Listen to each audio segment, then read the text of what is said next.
আমরা আর ভারতের দরকার নাই, হাসিনা তো ভারত চলেই গেছে। হ্যালো এভরিওয়ান, আসসালামু আলাইকুম। সবাই কেমন আছেন? আশা করি সবাই ভালো আছেন।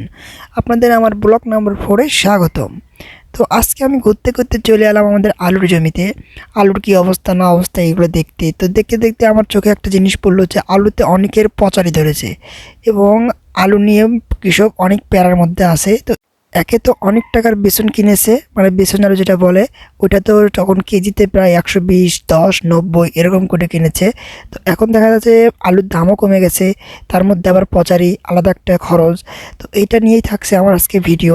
তো আমি দেখি কোনো একটা কৃষকের সঙ্গে দেখা করব এবং তার থেকে বিস্তারিত জানার চেষ্টা করব। যাই হোক, আলুর দাম তখন বেড়েছিল দেখে আলু সবাই করেছে, এখন আলুর দাম প্রায় কমে গেছে, কিন্তু তার মধ্যে এই যে খরচ, কত খরচ, সারের খরচ, জৈব সারের খরচ, আবার এর মধ্যে পচারি। এই যে দেখতে পাচ্ছেন আপনার আলুতে প্রচণ্ড পরিমাণে পচারি লাগে, দেখেন গাছগুলো সব মরে যাচ্ছে। এই জমির প্রায় গাছগুলোই মরে যাওয়ার মতো হয়ে গেছে। এই যে দেখেন, এটাকে বলে আলুর পচারি। এই পচারি ধরার পরে কৃষকের অনেক খারাপ অবস্থা।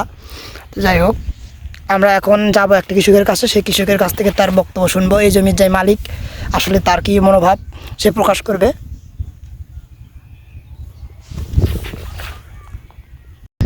তো আমরা ঘুরতে ঘুরতে এক কৃষক কাকাকে পাইলাম, তাকে জিজ্ঞেস করবো যে আসলে এখন আলুর কি অবস্থা। কাকা আসসালামু আলাইকুম। ওয়ালাইকুম আসসালাম।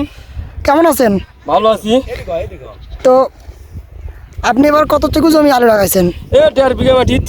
1.5 বিঘা লাগাইছেন না? তা কি মনে হচ্ছে আলুর বাজারজাত কেমন হবে এবার? আলুর বাজার তো নাই ভাই, কৃষক আলু ধরে গেছে পচারি। যে টাকা খরচ হচ্ছে মনে হয় নদ যাবে এবার ভাই। তা আপনার আলু বীজ কত করে কিনছেন? বীজ কিনছি 85 টাকা করে ভাই। তো এখন কি মনে হচ্ছে আলুর দাম কিরকম হতে পারে এই আলু তোলার পরে? আলু তোলার পরে মনে হয় রানিং অবস্থা যে চলিচ্ছে, মনে হয় 20 থেকে 25 টাকা পর্যন্ত থাকবে আলুর দাম। তা বেশি মানে ওই পচারি বেশি মারতেছে নাকি? পচারি সবচেয়ে বেশি ক্ষতি করছে জমির। পচারি তো আপনি এই পর্যন্ত কত টাকার ওষুধ দিচ্ছেন? না হলে 1.5 বিঘা মাটিতে না হলে 5,000 টাকার ওষুধ দিছি, পচারি ওষুধ, পোকা পচারি ওষুধ দিছি। তা কি মনে হচ্ছে সব খরচ করার পরে এলে হিসাব কিতাব করে কি আলু দিয়ে কি পোষাবে? এখন না পোষালেও করার কিছু নাই। কৃষক বাংলাদেশের মানুষ, আলুর দাম বেশি কারণে সবাই আলু করছে।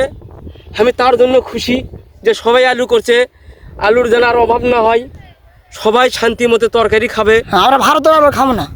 আমরা আর ভারতের দরকার নাই, হাসিনা তো ভারত চলেই গেছে। কৃষক আমরা এখন মাঠে নামছি, ফসল করে আমরা এখন শাক সবজি খাবো। হ্যাঁ, ইনশাল্লাহ। বাংলাদেশের মানুষ যেন সুখে শান্তিতে থাকতে পারে, সেই ব্যবস্থায় এখন আমরা কৃষক ছেলে কাজই করছি। এখন আমরা মাঠে নেমে পড়ছি, শাক সবজির যেন অভাব না হয়, মানুষ যেন শান্তি মতো খেতে পারে বাচ্চা কাচ্চা লিয়া, এটাই আমাদের কামনা। এটাই আমার শেষ কথা ভাই। আচ্ছা, আসসালামু আলাইকুম। ওয়ালাইকুম আসসালাম। আসসালামু আলাইকুম। তো আমরা কৃষক কাকার আলোচনা থেকে সরাসরি চলে এলাম আবার আলুর জমিতে।